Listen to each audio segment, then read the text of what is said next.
Hello সবাইকে, Tanuj YouTube চ্যানেলে আপনাদের সকলকে স্বাগত। আজ আমার রেসিপি ক্রিসমাস প্লাম কেক। এই কেকটা আমি ক্রিসমাসের আগের দিন রাত্রিবেলাতেই বানিয়েছিলাম, বাট আমার রেসিপিটা শেয়ার করতে একটু দেরি হয়ে গেল। যাই হোক, কেকটা কিন্তু অসাধারণ হয়েছিল। ভীষণই সফট স্পঞ্জি একটা কেক। এরকম একটি কেক আপনারাও বানিয়ে নিতে পারেন খুবই ইজি পদ্ধতিতে। আমি এরকমভাবে একটা নয় দুটো বানিয়েছিলাম। একটাতে একটু মিস্টেক হয়েছে, এই যে ড্রাই ফ্রুটগুলো দেখা যাচ্ছে, একটাতে দেখা যাচ্ছে না, কেন কি আমি সব বলে দেবো। যাই হোক, আমি দেখে নিন। এখানে কিছু ড্রাই ফ্রুট নিয়েছি। হ্যাঁ, ফার্স্টে কিশমিশ, আমন্ড, কিছু চেরি নিয়েছি, চালমগজ, কাজু, কিশমিশ, পেস্তা। আর এদিকে পেঠা কি বলে এটাকে ঠিক জানি না, যাই হোক ওটা নিয়েছি। নিয়ে সব কিছুকে একটা পাত্রের মধ্যে রেখে তার মধ্যে আমি কিছুটা অরেঞ্জ জুস দিয়ে মিশিয়ে রাখবো। অরেঞ্জ জুস আপনারা ফ্রেশও ইউজ করতে পারেন বা আপনারা বাজার থেকে কিনে রেডিমেড অরেঞ্জ জুসও ইউজ করতে পারেন। এটা আমার ফ্রেশ অরেঞ্জ জুস। আর অরেঞ্জ জেস্ট বলতে কমলা লেবুর যে খোসাটা থাকে না, সেই খোসাটাকে একটুখানি গ্রেট করে নিয়েছি, খালি উপরের অংশটা, সেটা দিয়ে আমি ভালো করে মিলিয়ে আমি এটাকে অন্তত 8 ঘন্টা রেস্টে রাখবো। আপনারা যদি চান 8 ঘন্টা না রাখতে পারেন, সেক্ষেত্রে আপনারা 1 ঘন্টা কি 1.5 ঘন্টা রাখলেও হবে। এবার একটা পাত্রের মধ্যে আমি নিয়ে নেব কিছুটা বাটার। আমি এখানে দুটো কেক বানিয়েছি, একটা বড় সাইজের, একটা ছোট সাইজের, সেই হিসাবে পরিমাপ করে জিনিসগুলো নিয়েছি। আর নিলাম এখানে চিনি। হ্যাঁ, আমি এখানে প্রায় 2.5 কাপ মতো ময়দা ইউজ করেছি। আর এখানে আমি টোটাল 2 কাপ মতো চিনি ইউজ করেছি। পুরো ভরা ভরা ময়দা ইউজ করেছি কাপে, আর একটু কম চিনি দিয়েছি। এখানে আমি চিনিটাকে হাফ করে নিয়েছি। হাফ আমি ওখানে বাটারের সাথে মিশিয়েছি, আর হাফ এখানে আমি একটু ক্যারামেল করব। কারণ হচ্ছে কি, যে কালারটা আসে না ওই কেকের, যাতে সেই কালারটা ব্রাউন, যে কালারটা আসে সেটা যাতে সুন্দর করে আসে, সেই জন্য অনেকে ব্রাউন সুগারেও বানায় কেকটা। দেখুন, চিনিটাকে আমি ভালো করে ফার্স্টে মেল্ট করে নিলাম, তারপরে কিন্তু খুন্তি দিয়ে নাড়ালাম, তারপরে সামান্য একটু জল দিয়ে নিলাম, একটু ভালো করে ফুটিয়ে এভাবে রেখে দেব। এই সিরাপটাই আমাদের, ক্যারামেল সিরাপটাই দরকার। এবার এদিকে একটা পাত্র নিয়ে তার মধ্যে আমি একটা ছাঁকনি বসিয়ে, এর মধ্যে দিয়ে আমরা ছেঁকে নেব। ফার্স্টে আমি ময়দা দিয়ে দিলাম, আর দেব সামান্য লবণ। সমস্ত শুকনো ইনগ্রিডিয়েন্টস বলতে শুধু ময়দা আর লবণ দিয়ে আমি একটু ভালো করে চেলে নিচ্ছি। চালা হয়ে গেলে এর মধ্যে আমি বাটার আর চিনির যে মিক্সটা ছিল না, সেটা দিয়ে দেব।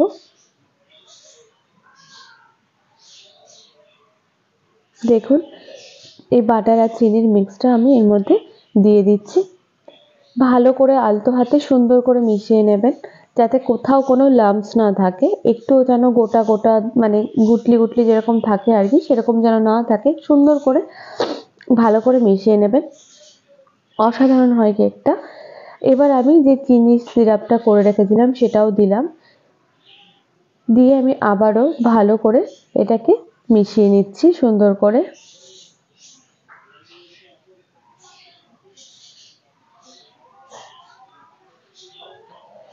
ভালো করে মেশানো হয়ে গেলে এর মধ্যে আমি দেব একটু দারচিনি, লবঙ্গ আর জায়ফল গুঁড়ো।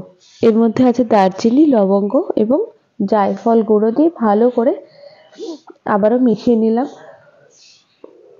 এবার যে ড্রাই ফ্রুটগুলো আমি লেবুর রসে ভিজিয়ে রেখেছিলাম সেই অরেঞ্জ জুসের মধ্যে, সেই ড্রাই ফ্রুটগুলোও এর মধ্যে আমি দিয়ে দেব।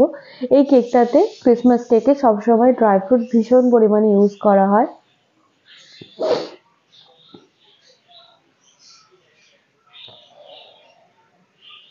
এবার ড্রাই ফ্রুটগুলো দিয়ে দেওয়ার পরেও আমরা সুন্দর করে আবারও সুন্দর একটা ভালো মিক্স করে নেব। এখন যদিও বা দেখলে মনে হচ্ছে একটু জল জল মতো, কিন্তু একটু পরে এটা টেনে একদম সেট হয়ে যাবে কিছুক্ষণ রেখে দিলে। এবার এর মধ্যে দিয়ে দিচ্ছি আমি কিছুটা, একদম সামান্য পরিমাণে ভ্যানিলা এসেন্স। আর দেব একটুখানি দুধ, একদমই সামান্য, জাস্ট একটুখানি, একদম অল্প সামান্য দুধ আমি দিয়ে দিলাম। দিয়ে আবারও ভালো করে আমি একটা সুন্দর মিক্স করে নিচ্ছি। এবার এটাকে এইভাবেই আমি কিছুক্ষণের জন্য সাইডে রেখে দেব। এর মধ্যে আর কিচ্ছু মিশাবো না। আচ্ছা, বেকিং পাউডার বা বেকিং সোডা এর মধ্যে ইউজ হবে। বেকিং পাউডার বা বেকিং সোডা এর মধ্যে এখনই আমরা ইউজ করব না, কারণ এটা ইউজ করার পর সঙ্গে সঙ্গে আমাদের বেকিংয়ে বসিয়ে দিতে হয় কেকটা বানানোর জন্য। এভাবে রেস্ট করলে হয় না।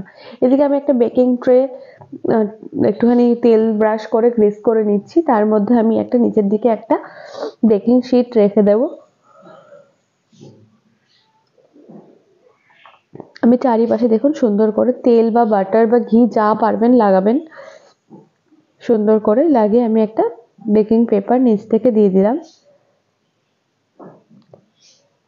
দিয়ে আমি তার উপর আবারও সুন্দর করে একটু অয়েল ব্রাশ করে নিলাম।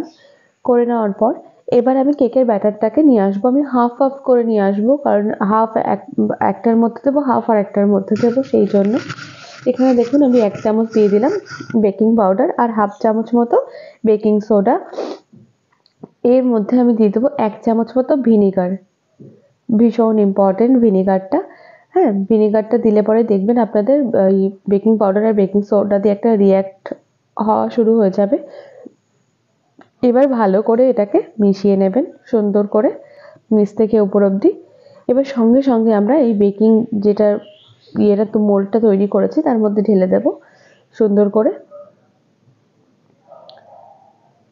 এরকমভাবে সম্পূর্ণটা ঢেলে দিয়ে একটু ট্যাপ করে নিলাম। এবার দেখুন আমি এদিকে গ্যাসের চুলায় বসিয়ে রেখেছিলাম একটা কড়াই। কড়াইয়ের মধ্যে ছোট্ট একটা বাটি দিয়ে ঢাকা দিয়ে একটুখানি গরম হওয়ার জন্য, মানে সবসময় কেকটা ভালো হওয়ার জন্য কিছুক্ষণ প্রিহিট করে নিতে হয়, মানে কিছুক্ষণ গরম করে নিতে হয়। সেই জন্য আমি গরম করে নিয়েছি এবং তার মধ্যে এটাকে বসিয়ে দিলাম। আমি আমার চ্যানেলে অনেক রকমের কেক আছে, অনেকগুলো অনেক রকম ভাবে করেছি, একটু দেখে নেবেন।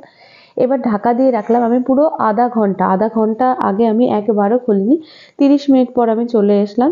দেখুন কেকটা কি সুন্দর ফুলে উঠেছে। এই স্টেজে উপর দিয়ে আমাদের ড্রাই ফ্রুট দিতে হবে, নাহলে কি হয় উপর দিয়ে ড্রাই ফ্রুট দিলে না সেগুলো না ভেতরে চলে যায়।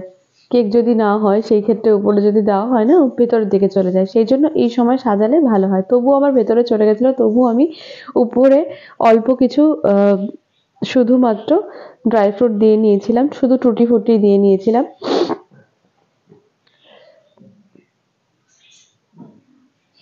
এবার দেখুন কেকটাকে আমি একটু কেটে দেখাচ্ছি কতটা সুন্দর হয়েছে।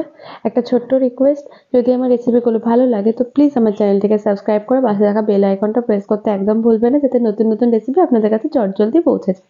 আজকের মতো এখানেই, পরবর্তী কোনো এপিসোডে দেখা হচ্ছে। টাটা।